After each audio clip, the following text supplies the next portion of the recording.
लोकसभा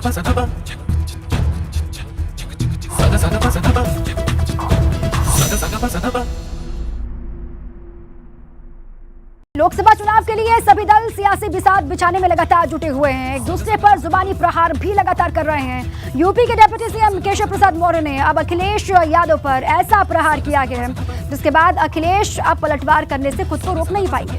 केशव ने न सिर्फ पलटवार किया बल्कि उन्होंने कहा कि 25 साल तक सपा की चुनौती बनी रही।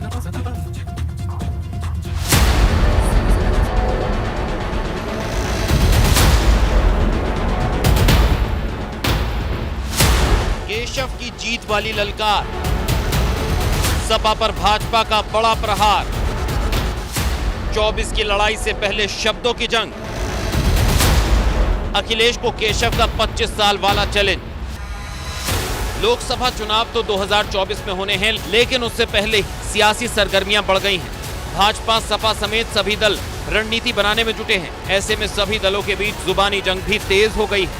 यूपी के डिप्टी सीएम केशव प्रसाद मौर्य ने 2024 के लिए अभी से भविष्यवाणी कर दी और सूबे की 80 सीट जीतने का दावा भी कर दिया। 100 में से 60% वोट हर बूथ में हमारा। कितना? 100 में 60% वोट हर बूथ में हमारा है। 40% वोटों में बंटवारा है और उस बंटवारे वाले वोटों में भी हमारा है। 2024 में 80 लोकसभा सीटें यूपी में है, उससे केवल 80 लोकसभा सीटें जीतेंगे और माननीय मोदी जी के नेतृत्व में फिर से देश की सरकार बनाने का काम करेंगे। एक तरफ यूपी के डिप्टी सीएम ने यूपी से भाजपा के सीट जीतने का लक्ष्य बताया, तो दूसरी ओर वो अखिलेश पर हमला करने से भी नहीं चूके। उन्होंने सपा का अगले 25 साल का भविष्य भी बता दिया। समाजवादी का पार्टी का मैं ये कहूं कि अब 25 साल तक यूपी में कोई भविष्य नहीं है। केशव प्रसाद मौर्य के अखिलेश पर यही हमले नहीं रुके। उन्होंने सपा अध्यक्ष को हार के बाद हताश बताया। 2022 के विधानसभा चुनाव में जो 400 सीट का जीतने का दावा करते थे, आपने उन्हें चारों खाने चित कर देने का काम किया और फिर से 271 सीटों के साथ भारतीय जनता पार्टी की गठबंधन की हमारी सरकार उत्तर प्रदेश में बनाने का काम किया। लोकसभा चुनाव में भले ही अभी वक्त हो, लेकिन सियासी दलों के बीच माइंड गेम शुरू हो चुका है, क्योंकि भाजपा ने सूबे में सभी 80 सीटें जीतने का लक्ष्य तय कर रखा है, जबकि दूसरे दल अभी तक संगठन को मजबूत कर रहे हैं। Bureau report, ABP Ganga. Deputy CM Keshav Prasad Maurya के सपा को लेकर दिए गए बयान पर पूर्व एमएलसी और सपा नेता उदयवीर सिंह ने पलटवार किया। उन्होंने केशव प्रसाद मौर्य को सपा पर पीएचडी न करने की सलाह दी। वो 12वीं पास करके इंटरमीडिएट करने वाले लोग हैं। समाजवादी पार्टी पे बेकार पीएचडी करने का प्रयास न करें। उनसे कहिए कि जनता ने आपको हरा दिया था, लेकिन तो आपकी पार्टी जीती। सरकार में जो मंत्री पद की जिम्मेदारी मिली है उस विभाग में कुछ करें। पिछला बजट कहाँ गया पता नहीं लगा। इस बजट का क्या प्रयोग करेंगे उन्हें कुछ पता नहीं, कोई अधिकारी उनकी सुनता नहीं।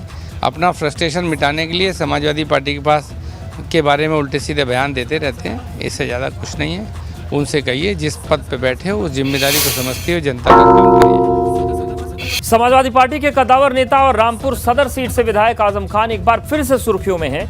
इस बार वो किसी बयान को लेकर नहीं बल्कि अपनी सुरक्षा को लेकर चर्चा में। सपा के वरिष्ठ नेता आजम खान ने अपनी सुरक्षा को लेकर बड़ा फैसला लिया है, यानी उन्हें यूपी पुलिस पर भरोसा नहीं रहा।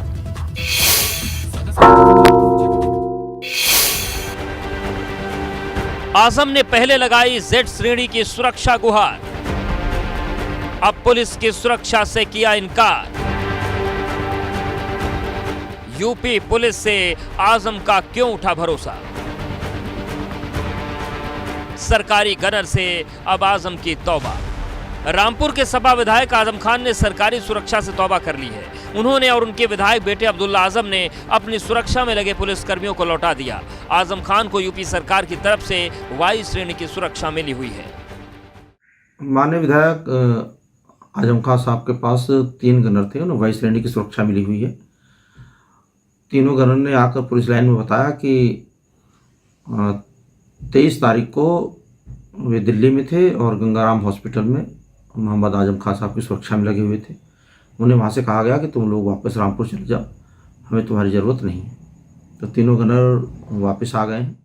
आजम की सुरक्षा में यूपी पुलिस के 3 गनर तैनात थे। जब आजम खान दिल्ली के सर गंगाराम अस्पताल में भर्ती थे तो उन्होंने बिना कोई वजह बताए सुरक्षा कर्मियों को वापस जाने को कह दिया था, जिसके बाद तीनों गनर ने रामपुर आकर अपनी आमद दर्ज कराई। आज हम लोगों ने तीनों गनर वापस कर लिए और जब उन्हें ज़रूरत होगी या जब वो बुलवाएंगे तो हम उन गनर को भेज देंगे। इसी तरह से माननीय विधायक हैं अब्दुल्ला आजम साहब, उनका गनर 22 तारीख से उन्हें खोज रहा है। तो विधायक जी का मोबाइल बंद है, उनके ड्राइवर का ही मोबाइल बंद है। गनर घर जाता है तो घर से उनकी कोई लोकेशन नहीं मिलती, न उससे कुछ बताया जाता है कि माननीय विधायक हैं कहाँ।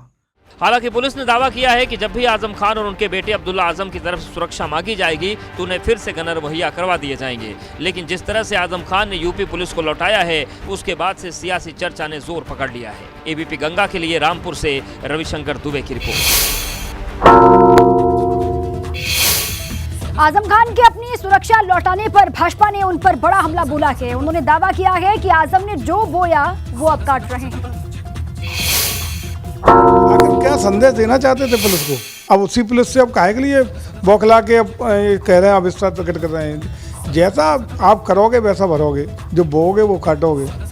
ये सब आपने जो परंपराएं शुरू की, देखिए मैं समझता हूँ कि स्वस्थ लोकतंत्र में सरकारें आती रहती हैं, जाती रहती हैं, लेकिन एक चरित्र, एक कार्यशैली, एक दूसरे के प्रति सद्भाव, सम्मान, न्याय की बात करना मैं समझता हूँ जनता को अपेक्षित रहता है। लेकिन आजम खान साहब को अब थोड़ा अपने गिरेवा में झाँक के देखना चाहिए कि हम क्या बोलते रहे हैं। अब पुलिस को ठीक करने का काम हो रहा है। जो 12 से 17 के बीच में बिगाड़ने का इन्होंने काम किया था।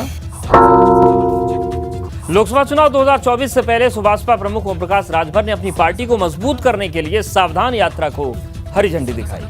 सुभाषपा की ये रथ यात्रा 1 महीने तक यूपी के सभी 75 जिलों से होकर बिहार की राजधानी पटना के ऐतिहासिक गांधी मैदान में खत्म होगी और इस यात्रा के सहारे सुभाषपा एक तीर से 2 निशाने लगाने की तैयारी में।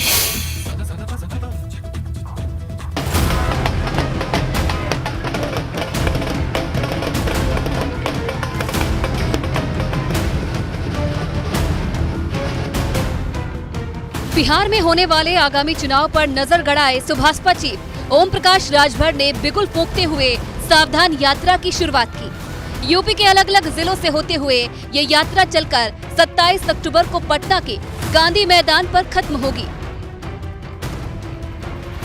सुहेलदेव भारतीय समाज पार्टी की सावधान यात्रा का आगाज हो चुका है। रथ पार्टी कार्यालय से बाहर निकलकर सड़क पर आ चुका है और अब जो गोल्फ क्लब तिराहा है यानी मुख्यमंत्री आवास वाला तिराहा, वहां पहुंचने वाला है। आप देख रहे हैं ढोल नगाड़ों के साथ ही लोगों का उत्साह भी देखने और सुनने वाला है। पार्टी के अलग अलग मोर्चे के पदाधिकारी यहां पर मौजूद हैं। रथ के ऊपर ओम प्रकाश राजभर के साथ ही उनके दोनों बेटे अरुण राजभर और अरविंद राजभर भी रथ के ऊपर हैं, मौजूद हैं। सावधान यात्रा की शुरुआत से पहले ओपी राजभर ने हवन किया, जिसमें उनके बेटों के अलावा पार्टी के कई नेता मौजूद रहे। हवन करने के बाद ओपी राजभर एक रथ पर सवार हुए और सावधान यात्रा निकालने के पीछे का मकसद बताया। पूरे 33 बड़ी सभा यूपी में होगी, 75 जिले में घूमते हुए 27 अक्टूबर को गांधी मैदान पटना में हम लोग सावधान महारैली का समापन करेंगे। हम लोग देश में जातिवार जनगणना चाहते हैं। आज अमीरों के कर्जे माफ हो सकते हैं तो फिर गरीबों के घरेलू बिजली के बिल क्यों नहीं माफ हो सकते? ये मुद्दे लेकर के हम लोग जनता के बीच में जा रहे हैं। लोकसभा चुनाव से पहले ओम प्रकाश राजभर अपने समाज के बीच पकड़ को मजबूत बनाने की कोशिश में जुट गए हैं। ऐसे में वो जनता से जुड़े मुद्दों को भी उठा रहे हैं। देखिए, एक समान अनिवार्य और फ्री शिक्षा के लिए जनता को जागृत करना, सावधान रथ यात्रा के माध्यम से उनको समझा रहे हैं कि जब तक एक समान अनिवार्य फ्री शिक्षा नहीं होगी तब तक इस देश में रहने वाले गरीब, कमजोर, वंचित को हिस्सा नहीं मिल सकता है। आज गरीब, कमजोर लोग जो दवाई के अभाव में मर जा रहे हैं, तो एक कानून हम लोग देश और प्रदेश में बनवाना चाहते हैं। सावधान यात्रा को सफल बनाने के लिए 4 टीमें बनाई गई हैं, जिसमें पूर्वांचल, बुंदेलखंड, मध्यांचल और पश्चिमांचल शामिल है। दरअसल ओपी राजभर की पिछड़ी जातियों पर नजर है। यूपी की 100 से ज्यादा सीटों पर राजभर वोटरों का दखल है, जबकि बिहार में 30% अति पिछड़ी जातियां हैं। बिहार की पिछड़ी जातियों पर ओपी राजभर की नजर है। 2024 में राजभर इन पिछड़ी जातियों को लुभाकर नैया पार करने की जुगत में है। एक महीने तक चलने वाली सावधान यात्रा के जरिए पार्टी के नेता और कार्यकर्ता सभी जिलों, तहसील और ब्लॉक स्तर पर जन जागरूकता अभियान चलाएंगे तो पार्टी को मजबूत करने का काम भी करेंगे, जिससे 2024 के चुनाव में पार्टी के लिए जनाधार जुटा सके। और ऐसे में वो लोगों से जुड़े मुद्दों को उठा रहे हैं। तो ओम प्रकाश राजभर कह रहे हैं कि सरकार को जगाने का काम करेंगे। इस यात्रा के जरिए यूपी से लेकर बिहार तक 1 महीने तक कई रैलियां होंगी, कई सभाएं होंगी और मंडल स्तर पर भी लगातार जागरूकता कार्यक्रम आयोजित किए जाएंगे। कैमरा सहयोगी जितेंद्र के साथ विवेक त्रिपाठी, एबीपी गढ़वाल, लखनऊ। सुहेलदेव भारतीय समाज पार्टी में छिड़ी बगावत के बीच बागी नेताओं ने पार्टी अध्यक्ष ओम प्रकाश राजभर को बड़ा झटका देने की तैयारी शुरू कर दी है। मऊ में सुभाषपा के बागी नेता ने नई पार्टी के गठन का ऐलान किया। उन्होंने दावा किया कि सुभाषपा के प्रदेश स्तर के तमाम कार्यकर्ता पार्टी छोड़कर उनके साथ आएंगे।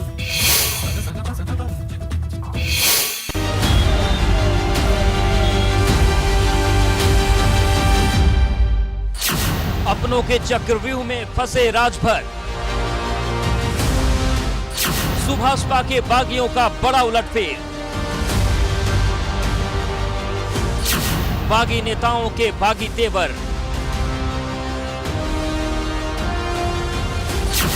सावधान राजभर खेला होबे। एक तरफ ओपी राजभर सावधान यात्रा के जरिए पार्टी को मजबूत करने में जुटे हैं तो सुभाषपा के बागी उन्हें एक के बाद एक झटके दे रहे हैं। पार्टी के बागी नेता महेंद्र राजभर उर्फ कटप्पा ने एक नया ऐलान कर ओपी राजभर की मुश्किल बढ़ा दी है। बागियों ने दावा किया है कि वो नई पार्टी का गठन करेंगे। कि हजारों हजार के संख्या में कल सुहेलदेव भारतीय समाज पार्टी से लोग इस्तीफा देंगे और कार्यकर्ताओं के सम्मान में जो पार्टी का ऐलान हम लोग करेंगे उस पार्टी का लोग दामन थाम करके हर इलाकों में, गांवों में, हर जनपदों में जो पार्टी का नामीकरण कार्यकर्ताओं के माध्यम से तय करके किया जाएगा, उस पार्टी का दामन थाम करके नीचे धरातल पर संगठन मजबूत करने का काम करेंगे। इस नाते आज ये बैठक हमने बुलाया है। सुभाषपा के पूर्व नेताओं ने एक तरफ नई पार्टी का ऐलान किया तो दूसरी तरफ दावा किया है कि 1000 से ज्यादा कार्यकर्ता सुभाषपा की पीली टोपी उतार फेंकेंगे। महेंद्र राजभर ने ये मन बनाया है कि कल कार्यकर्ताओं से बातचीत करते हुए नए पार्टी का ऐलान करे और ऐलान करने के बाद सुहेलदेव भारतीय समाज पार्टी के जो हजारों हजार के तादाद में कार्यकर्ता इस्तीफा देंगे उनका सम्मान करते हुए मैं उनसे कंधा से कंधा मिला करके आगे चलने का काम करूंगा। कभी ओम प्रकाश राजभर पर अटूट विश्वास करने वाले रामजीत राजभर ने उन्हें यूपी का सबसे बड़ा झूठा आदमी बता दिया। मैं कह रहा हूं कि ये सब उत्तर प्रदेश में अगर कोई बढ़िया झूठ बोलने वाला हो, जो बढ़िया बहुरूपिया का रूप बदल लेता है, उस व्यक्ति का नाम है ओम प्रकाश राजभर। पार्टी बनेगी भैया, जब तक पार्टी नहीं बनेगा तब तक जान लीजिए कि राजभर समाज का विकास ओम प्रकाश राजभर के पार्टी में होने वाला नहीं है। ये जो है कि ये पार्टी ओम प्रकाश राजभर जी का टिकाऊ नहीं है, बिकाऊ पार्टी हो चुकी है। यही नहीं, कभी ओपी राजभर के साथ रहने वाले नेता शशि प्रताप सिंह भी खुलकर विरोध कर रहे हैं। वो राजभर की यात्रा के खिलाफ पर्चे बांट रहे हैं जिससे राजभर की ताकत को कम की जा सके। देखिए, सावधान यात्रा हमने देखा सुबह भी चालू हुआ है, उसमें वही 3 लोग दिखाई दे रहे हैं उस रथ के ऊपर, पिताजी और दोनों पुत्र जी। बाकी सब लोग लोडर की तरह नीचे हैं और बाकी जो उस पार्टी के, मुझे तो खुद नहीं समझ में आ रहा है कि आदमी यह किस लिए सावधान, किसको सावधान, क्या सावधान, इसका मतलब ही उस व्यक्ति को नहीं मालूम है। दरअसल विधानसभा चुनाव तक सुभाषपा काफी मजबूत थी, लेकिन जैसे ही सपा और सुभाषपा ने अपने अपने रास्ते अलग किए, सुभाषपा में भगदड़ मच गई। ओपी राजभर के करीबियों ने गंभीर आरोप लगाकर उनका साथ छोड़ दिया है। Bureau report, ABP Garhwal. वहीं नोएडा में किसानों ने नोएडा अथॉरिटी के खिलाफ सड़क पर धरना दे दिया। हरौला के किसानों का दावा है कि अथॉरिटी ने उनके साथ धोखा किया है, वादे से मुकरी है। लिहाजा अब जब तक मांगों को पूरा नहीं किया जाता तब तक लड़ाई आर पार वाली होगी।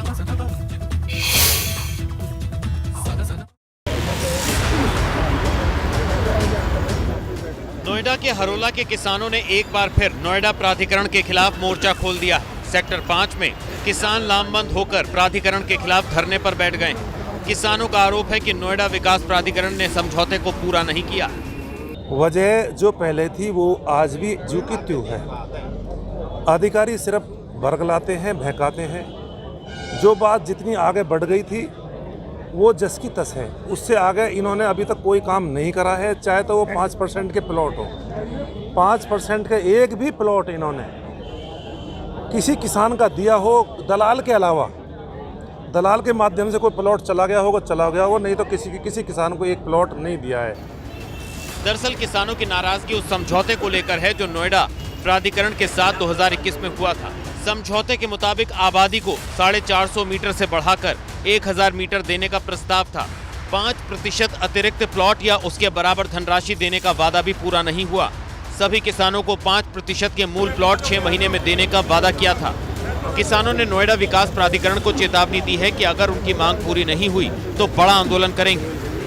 Bureau report, ABP Ganga.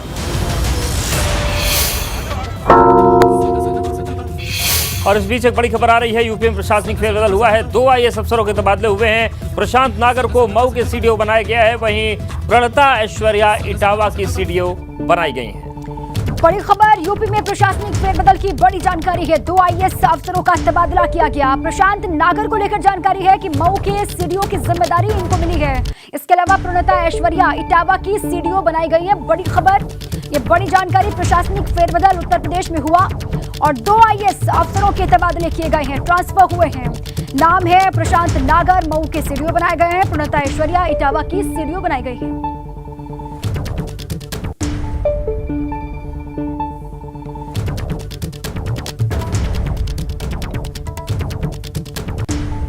अब आगे बढ़ते हैं, बात पिटबुल की। शिकारी कुत्तों की एक ऐसी नस्ल जिनकी गिनती दुनिया के सबसे खूंखार कुत्तों में होती है। अगर ये कुत्ता किसी को काट ले तो हड्डियां तक टूट जाती है। इसके जबड़े से किसी को छुड़ाना काफी मुश्किल हो जाता है। बिल्कुल, और यही वो खतरनाक पिटबुल है जिसकी ब्रीड 41 देशों में बैन है, जिसका दिमाग फिर जाए तो फिर आपके अपने मालिक की जान लेने से भी नहीं चूकता, और वो इस पालतू कातिल पर फुल स्टॉप लगा दिया।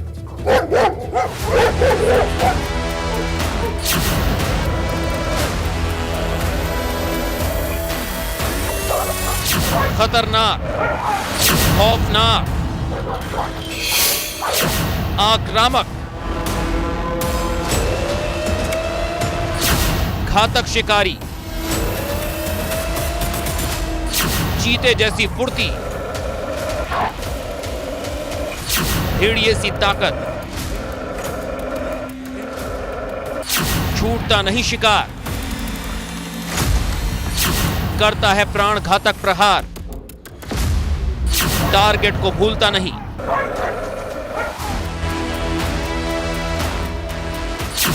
दुश्मन को छोड़ता नहीं। पिटबुल पालने वाले सावधान, हत्यारे का बंद हुआ रजिस्ट्रेशन, पालतू कातिल पर फुल स्टॉप।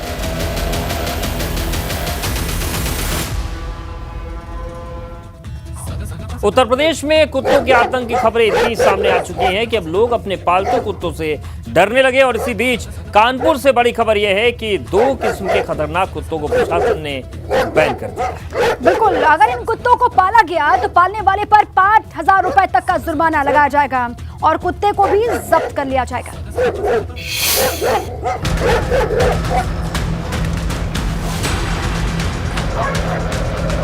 कानपुर के सरसैया घाट पर पिटबुल नस्ल के कुत्ते ने एक गाय को अपने खूंखार जबड़े में जकड़कर नोच लिया और गंभीर रूप से घायल कर दिया, जिसके बाद पूरे शहर में हड़कंप मच गया। इसके बाद अब नगर निगम ने फैसला लिया है कि शहर में खूंखार नस्ल के कुत्तों को पालना प्रतिबंधित किया जाएगा। कानपुर मेयर प्रमिला पांडे ने तत्काल मुहर लगाते हुए प्रस्ताव को पारित कर दिया, जिसमें कानपुर नगर निगम की सीमा के अंदर पिटबुल, रॉटविलर, अमेरिकन बुली जैसे खूंखार नस्ल के कुत्तों को पालने पर प्रतिबंध होगा। और अगर इन कुत्तों को पाला गया तो पालने वाले पर 5,000 रुपए तक का जुर्माना लगाया जाएगा। साथ ही साथ कुत्ते को भी जब्त कर लिया जाएगा। थोड़े दिन पहले परमठ में आपने देखा था एक गैया का जबड़ा खा गए, तो इस पर मैंने बैन लगा रखा है और जो पाले था उस दिन 5,000 रुपये से जुर्माना है और जो पालेगा उसके ऊपर भी जुर्माना है। ये मुझे ऐसा लगा कि ये तकलीफ लोगों को कुत्ते दे रहे हैं तो मैंने इनको हटाया। कानपुर नगर निगम ने आनन फानन में इस आदेश को पारित तो कर दिया, लेकिन नगर निगम के पास ऐसा कोई डेटा नहीं है जिससे पता लगाया जा सके कि शहर में कितने परिवारों ने पेट डॉग को पाल रखा है। रजिस्ट्रेशन खोलने से पहले महज 300 पेट डॉग ओनर्स ने अपने कुत्तों का रजिस्ट्रेशन करवा रखा था, जो संख्या 750 तक जरूर पहुंच गई है। ऐसे में डॉग ऑनर पिटबुल, रॉटविलर और अमेरिकन बुली का रजिस्ट्रेशन कराने पहुंच रहे हैं, उन्हें बैरंग लौटाया जा रहा है।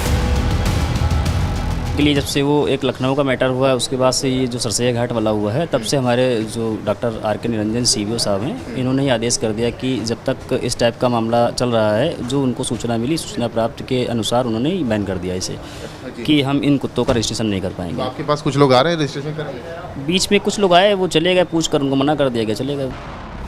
हालांकि इससे पहले ही कानपुर शहर में इन खतरनाक कुत्तों से परहेज हो गया है।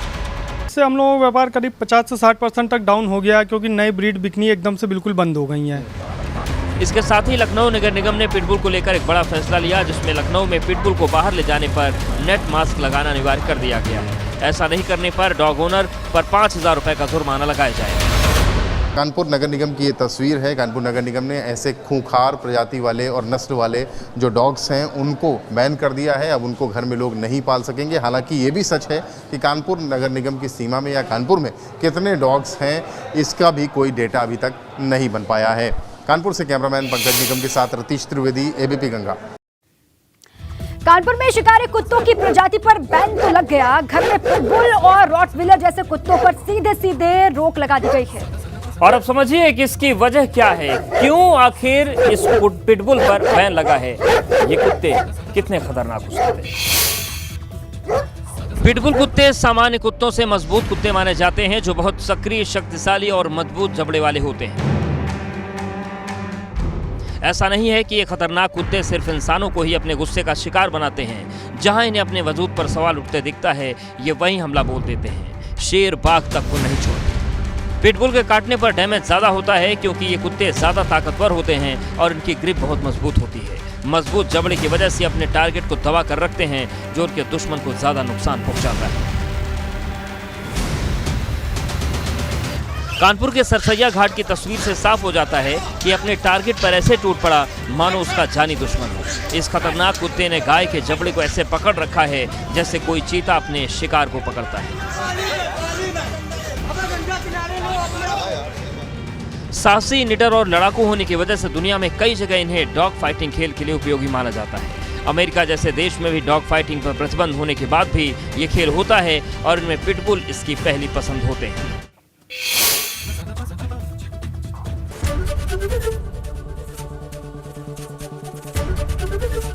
ABP गंगा, खबर आपकी, जुबान आपकी।